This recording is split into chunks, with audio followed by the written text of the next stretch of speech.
ye kuma minnu fɔ wagati bɛ ne b'a fɔ fɔlɔ jamana in kɔnɔ ya minnu b'u danbe ka taa sunna ni salafiya ma hamina ko fɔlɔ min kan ka kɛ an ka kɛ diina bangebaga ye fɔlɔ n'i y'a ye mɔgɔ caman bɛ filiw la jamana ninnu kɔnɔ diina de dɔnnen tɛ sani an ka fɔ an bɛ hamini ko wɛrɛw ye an yɛrɛ ka hamini kalan ɲɛ fɔlɔ ka kuranɛ kalanbaga ɲumanw bolo k'u kitabu lajɛ k'u faamu ka hadisaw lajɛ hadisa ahli sunna wal jamaa ka dɔnnikɛbaga ɲumanw ka kitabu la k'u faamu an yɛrɛ ka se ka diina faamu fɔlɔ an ka diina bange ni diina bangera mɔgɔw b'u ta fan dɔn mais ɲɔgɔn aradu caman karasa ye nin ye karasa ye nin ye karasa ye nin ye buruse minnu ɲini karan nin na a ko min ye a takfir wa tabdi wa tafsir ninnu ye ko belebelebaw de karasa ye kafiri de karafa bɔra sunna kɔnɔ bidiya mɔgɔ de don karasa ye fasiki de a ko ninnu ye ala ka baara de ala yɛrɛ de ka baara ninnu bɛ ala yɛrɛ de bɔrɔ ni ala ye min kafiriya a bɛ kafiriya i bɛ kafiriya ni ala ye min kɛ bidiya mɔgɔ bidiya a bɛ komi halalali ni haramuli ye ala ka baara ye cogo min de kafiriyali fana karasa ye kafiri karasa tɛ kafiri o ye ala ka baara de mɔgɔ kana kuma o la ni dɔɔni sabatilen t'i bolo an ka yɛrɛ kɔlɔsi olu ma mɔgɔ kana kuma o la ni dɔɔni sabatilen t'i bolo parce que k'a fɔ mɔgɔ ma yɛrɛ kafiri fɔlɔ saratu damadɔ de b'a la الثبوت أن هذا القول أو الفعل أو الترك كفر بمقتضى أدلة الكتاب والسنة فلو لا فلو ني با في مغما كو كافري أكاسرو دريلا سباتي لمبه قرآن ni sunna ko nin kuma fo baga nin ke wala ke baga nin ko in to baga ye kafiriye akasoro derila bi bolo ola qur'an ni sunna la afulanna subutu khiyami halal mukallafi akasoro o kuma mi o ke wale mi o ko in toli mi ni derila bala qur'an ni sunna ko kafiriya do akasoro sabatira karasa yake ni nye fulanna sabana bulugul hujjatu sabana akasuru hujja sera atigima nanina subutu mawani utakfir fi haqqihi akasuru atigi fi munun be ke sababu ni mogo ye kafiriya kuma fo ye kafiriya ke wala ke teke kafiriye akasuru ulu fi sabatilen ba tigila donc konnani ibe nonu de jate mina folo sani kafo mogo man ni kafiri ni penye bo ne be min fo don mi ni kuma mi me mogo doma ni kuma unye kataw kuma ni kuma nye bidia kuma ye ke wale ye mogo min bolo ke wale min nye bidia ke wale ye araduka kani derila ye minu nye doni ke ka kitabu kono araduko ka fo nin kuma fo baga doni ke bawo yaira ni dela ni nye bidia de nin ko ke baga bil doni ke bawo yahira nin kitabu kono nin della ka fo nin ye bidia de donc anki ka ko ke o chogola me ka to ka mota to ma karase kafri karafda bora islamiya kono karase bidia mo goy donc hada ma de ki yere kolo soma i ka doni ke bawo ka kitabu laje fi han folo min nya fo chogo min wajabilemba anka jamana in kono ya yere folo dina de je ma bange yere folo agida kitabu makala sunna kitabu makala bo munun bu dambe ka ta salafiya ni sunna ma an kan jija an yere ka doni famulen nyini folo an ka mogo la famu ni mogo la famu ra dina la wiu ka dina famu ko chaman bo teta no fe ko chame bo be bwalawo an ka dawa ke a cogo nyuma na ko salafu ye dawa ke cogo mi ni ala sonna ni ko sugu munun be ni dawa ke ra ke cogo nyuma la ko mi salafu salu tumbu ka dawa ke cogo mi an nyabe ko la ni ala sonna be beta ala ko kanye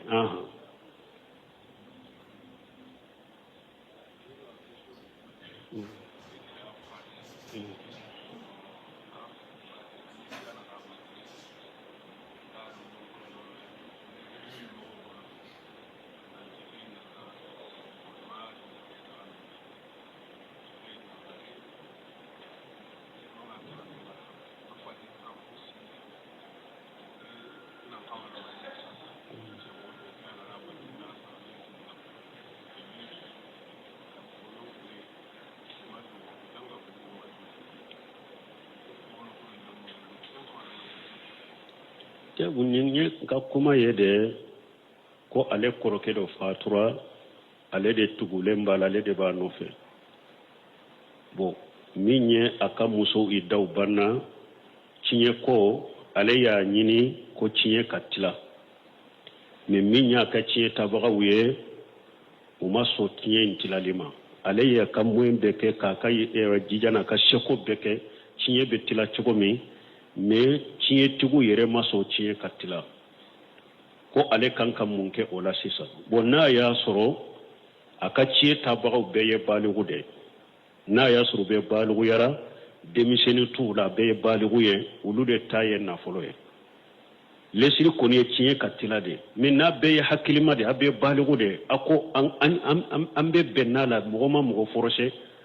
a ma mɔgɔ diyagoya lasɔn bɛɛ de jɛnna n'a ye an de t'a dɔn an kana tila toujours an ka to a ka kɛ siso t'an bolo olu de ka hakɛ don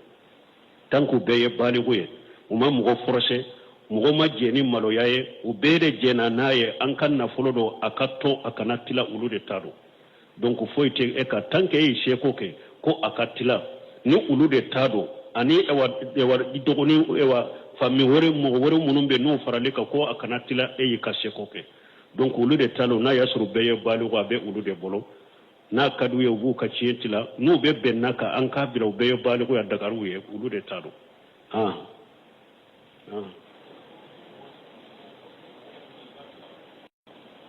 bon ko mɔgɔ tununi a bɛ se k'a fɔ mikoro la misiri la wa i y'a dɔn hadisa sabatilenw bɛ ciden ko tunu fɛn kana ɲini misiri kɔnɔ ni fɛn min tununa n'a ye mɔgɔ mɔgɔ ye a bɛ fɛn tununnen ye misiri kɔnɔ ciden ko a k'a fɔ ala kana to i k'a ye a k'o de ka fɔ a tigi ye bon dɔnnikibaw ko yala hadamaden tununnen bɛ dɔw la ou bien a tɛ dɔw la sɔsɔli nana dɔnnikibaw bolo dɔw ko fɛn tununnen min ko fɔra o ye nafolo kow de mais ni min ye hadamaden de tununa ko baasi t'a la o ka fɔ mais lajina daima li bo silime wala fitai ya do lu ka keso mo kelen ta jabi jama de be direlaw yira nyona ka jabi ulu ye min yira u ko tanke ciden ko fentunu ne kana nyini misiri kono de abede bala na folo bala hari ni hada madinde do hari ni demisen fitino da tununa kana fo misiri ni korola ko abede be do fentunu ne kono wa alaikum salam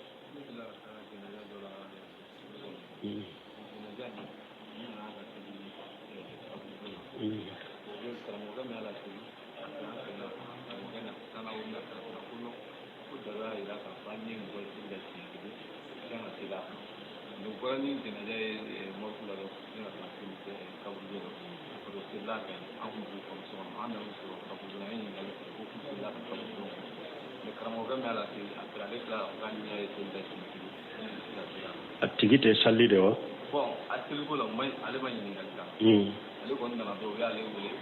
wa da ni na ala te ko do ko do sura ko ale ma ɲini ale ka fa do sila bon mbe mi mna sisaw est ce que delila de be ko activité salli wa ha atunte salli de pew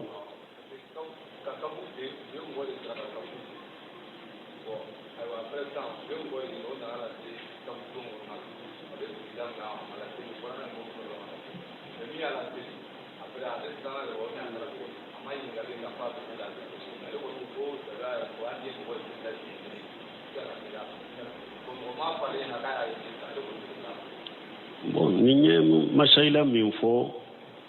ko mɔgɔ dɔ de fatura ale y'a fɔ cogo min ko a tigi tun tɛ salli mais a ka mɔgɔw y'a su ko kɛ komi k'a kɛ dɔgɔ la mɔgɔ kana bɔ a kalama u ye mɔgɔw dɔ sara ka kaburu sɛ donc ka taa bɔ mɔrɔku la dɔrɔn ka na n'a ye kaburuso la ka alimami dɔ wele a fɔra cogo min ka fɛn d'a ma ko a ka salla kan ko alimami sallira ka ma ɲininkali kɛ bon kɔfɛ de kuma cayara alimami nɔfɛ ko alimami ko ale y'a ye salli la siɲɛ kelen ko n'i ye mɔgɔ ye salli la siɲɛ kelen bɛ salla kan wala kulli hali ala de bɛ nin tɔ dɔn alimami ni su min ka ko kɛra ni lahala la min wajilen bɛ alimami ka ko sɛgɛsɛgɛ parce que lesiri la silama n'i ma kuma si mɛn a ka kibariya la ko ma mɛn a ka kibariya la lesiri la an bɛ silama bɛ jigi silama ɲuman de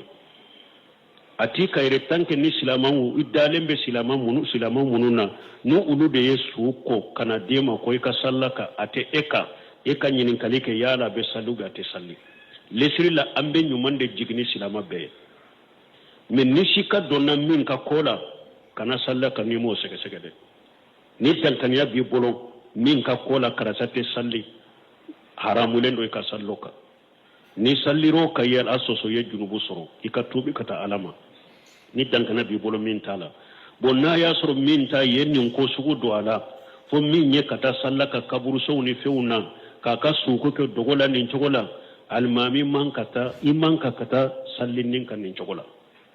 ibe sege de ke kadankaniya de nyini aka salli kola na ya soro almami ba ka salli bal ya do ye wori dama yennin fo siranya de dro konya ye salli asnya kele o tese ka bo junubu la fo tubu o galo inte se ka bo junubu la aka tubi kata alama de ayala soso minka ye junubu minke kata salli kafirika na te daga aka sallaka ni jiya woriye aka tubi kata alama de o wori abe kisa ma chogo me aka wori mbo abolo ka sadakati fantando ma aka tubi kata alama ka bo aka junubu la tanki middan kana ba bolo ko ate salli wori ndila ma da sallira adegura sisa akwa be galondo fo ko le yaye sallila sinya kele donc na ya soro tinyata ka sallila almami ka tubi kata alama wori min minana ka salla ka sadakati fantando ma ka yirenyi naye wa alaykum salam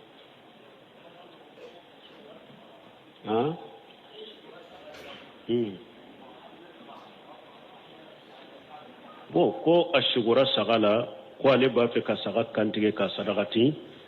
nabi nyima doronde ka sogo be sariya ye nabe fendo biluka me hadama den senfulu e ka sogo te sariya ye nabi nyamra ko ka fempe islamiya sariya la bo sadakati ko ne ka fendo sadakati ka saraga do faga ka di fantaw ma o ka du sadakati lesiri be dina kono ni ye sadakati nke ka fo min ye sadakati e ka sogo di fantaw ma o be dina kono ni ye sadakati ke ni o siraye basiti ka ola me sogo inte foy bilika hadamaden sempulu sogo te ke sariya ka foy inyamra ni foye ni bake wa salam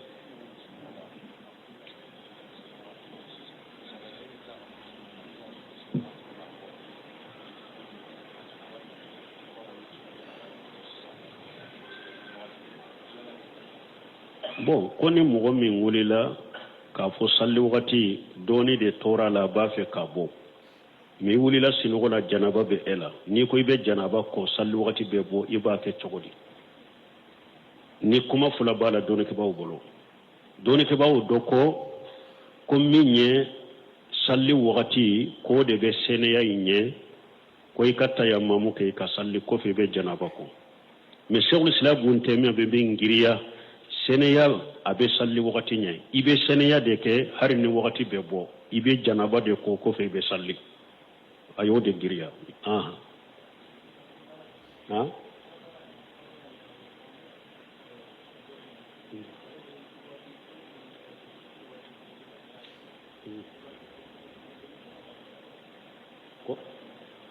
ko mo gomi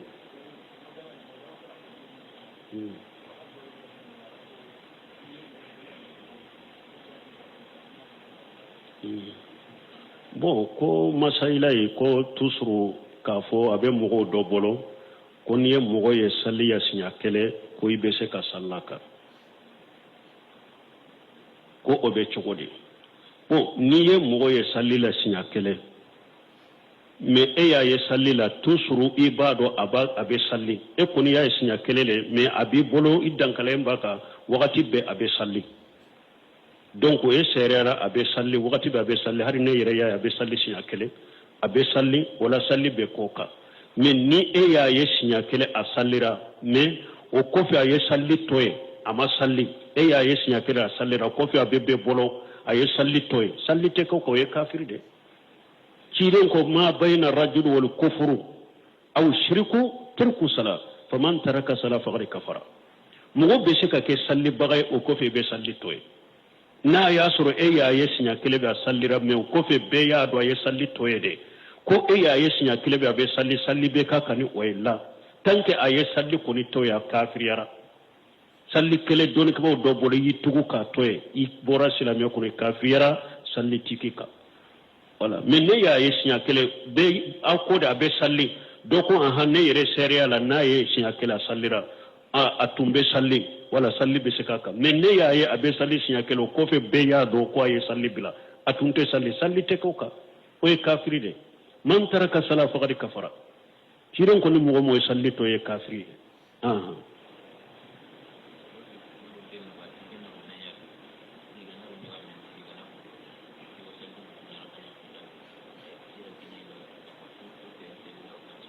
bon o do ko ale be kungo konona de la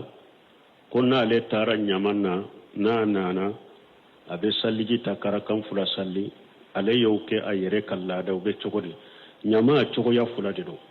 na ya suru ale be do tuna na donna tuna wakati na bora abe ara kan fula salli addini tawqifiya bon dina itese ka fenke ni delati bolo men na ya sura kala nyini yede nin tara nyamana manan tara haju ke nyamana bana kutan ni fe nin na be salijita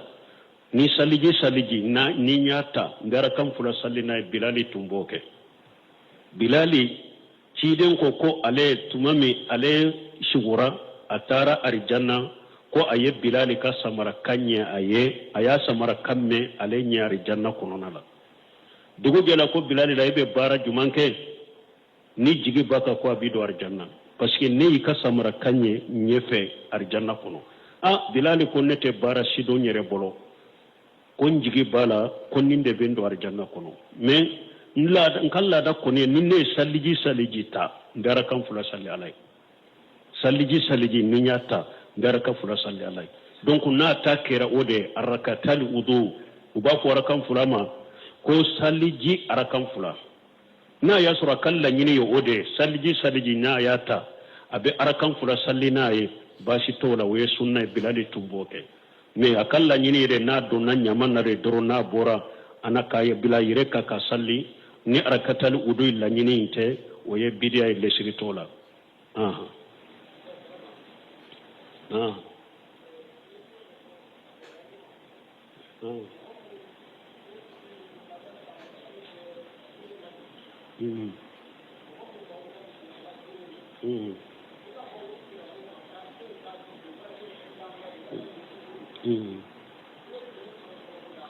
awo ni nyammi fo kwanye kuma do fa giriyaro ma ko mo mo be dina la gose ka fo e kafiri bida mo de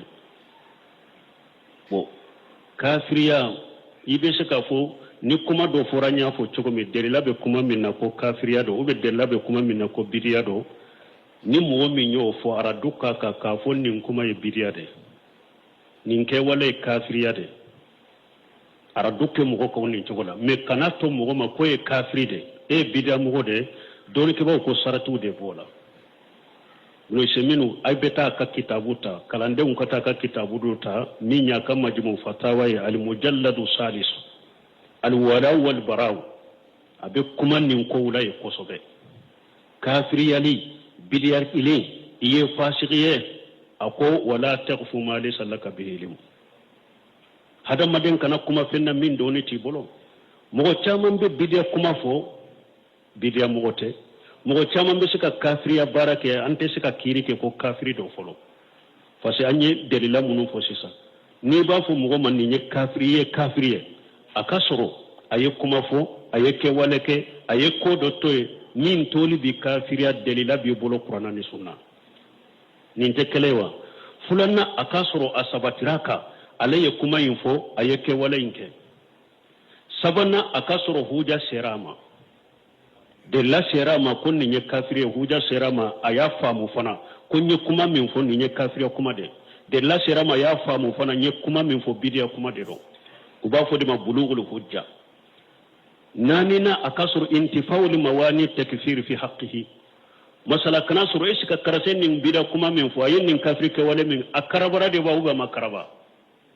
na ya sura karabara de kabila te kafirira ube aya fo ni qatawde ولا جناح عليكم فيما اغترتم به ولكن ما تأمرت به قلوبكم ala ko naw katawra kam min ke junubu tawla me na ya yiri tukka mi be junubu soro odela uba misaliyata cedo atumbe kungo kononana akayire nan kan fen tununa aya nyina mai atara da iri kono ko ade be saya makono abebo min kalama akayire nan kan fe akanya me nunjuru dilolembe iri la be iri min koro awulila ka kanya me nunjuru mina ni sonja ko jugo bolo ako ala eye ne jonde itigide ne kafiriya kuma te ni nyewa me munna ma kafiriya ni sonja ko jugo de ya bilani katawda ama kafiriya ne kuma yinye uba fonnin de mayin tifawli mawani donc hada made mogo munum be bidiaw fo be bidiaw ke aye araduku kan dere la munum be don ke baw ka kitabu kono me kal ciden ko hadisa salen kono akoni mogo ni ko mogo ma kafiri akwa dola kelende be adola kelembe kafiriya intade aw mogo fula ko ne da kelembe kafiriya inta na ya soro e ko karasa kafiri de na ya soro sabatira ka kafiri de do afule me na ya soro kafiri me sabatale ka kafiri imbe na ede masisa nimbe sahih bukhari kono man rama rajul bil kufri yarju ahaduhuma bihi wa fi riwayati wa in kana kama qala wa illa raja'at ilayhi kidin ko mugo ni mugo bilani kafiriya ube ko karasa kafiri awa akonnin kafira kuma min fule adola kilen bata de adola kilen ko ni be kafiriya inta harisan na cogo dola ko na ya soro iye kuma fo min ka bo cogo de la fule men na to cogo la kafiriya be sagi kana ede masisa ede be ke kafiriye ede be ke bidiya mugo ede be ke fasiqiye donc wala mugo ki re kolosi ulu foli ma parce que al kufru al mutlaqa wal kufru al muayyan difference be nonu para nyogonche kufru al mutlaqa ni mugo min yen kuma fo ye kafiriye ni mugo min yen ke wala ye kafiriye ni mugo min yen ke wala ye mushrike difference be ni nyogonche ani karasa ye kafiriye dole ke ba ko takfiru al muayyan iki janto yere o dela kam mugo kere ta to ma ye kafiri de janto la ibe saka ko nin kuma fo bagay kafiri nin ke wala ke bagay kafiri nin ke wala ke bagay mushriki iba fo takfir la amma bashi tenina me takfir le muayyanu ire kolosoma subhanakallahumma rabbana bihamdika ashhadu an la ilaha illa anta astaghfiruka wa atubu ilayk